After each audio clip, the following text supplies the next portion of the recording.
certainly as a psych with athletes, you're trying to develop their self-reflection skills, which can drive you nuts at times because you're watching, and I'm sure you find this as a coach. I mean, you're watching them do things and you just desperately want to go and just correct them.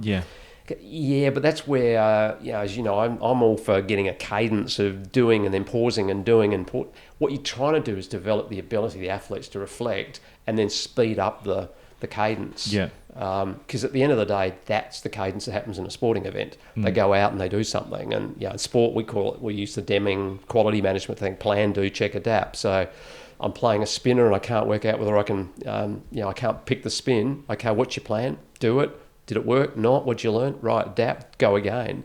And that's your kind of constant computer going. So I think as a coach or a psych, you're always trying to just develop those little inbuilt rituals and habits so that it becomes unconsciously competent for the athlete. Yeah, that couldn't have been a better analogy with the military. How quickly they do that. The loops and the frameworks are not massively similar. Sometimes it's even just the acronym that gets people switched onto it. Yeah. But actually, you look at a lot of the high performing athletes I've spoken to, the ones that are really successful, their ability to quickly adapt, change, and just process what's going on, and that learning loop happens so fast. Yeah. And you practice it. You have to practice it. Yeah. And you have to practice it in so many different environments. You have to put yourself under pressure. That's why I am a big fan of, when I'm training people, train them in some sort of stressful environment. Yeah. Put them under pressure, whether it's physical. I like the idea of the three main themes that I believe that create pressure, which are consequence, peer pressure, and judgment.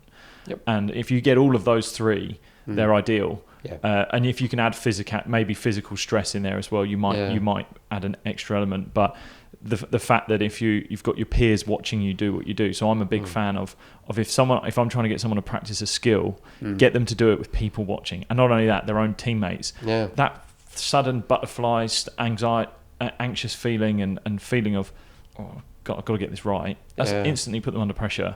Create a consequence. I mean, the consequence could be, right, you jump in. I remember when I did some training like this, it was like jump in the freezing cold British Sea up to your neck sort of thing. You don't want to do that. Yeah. And then judgment, like we naturally feel like our coaches are going to judge us. We feel like our parents are judging us. Our teammates are judging us.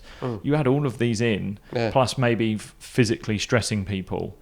That is an environment where you will naturally learn that loop. You learn by doing. Yeah. And then from there, you go into a game scenario and it doesn't seem as bad. It just doesn't seem as bad. And you go, bang, this process is going to happen and happen. Rob Andrew, ex-England fly half that I spoke to on the podcast, he talked about when he kicked a winning goal against Australia in the World Cup semi-final. And it was actually against South Africa, I think. And it was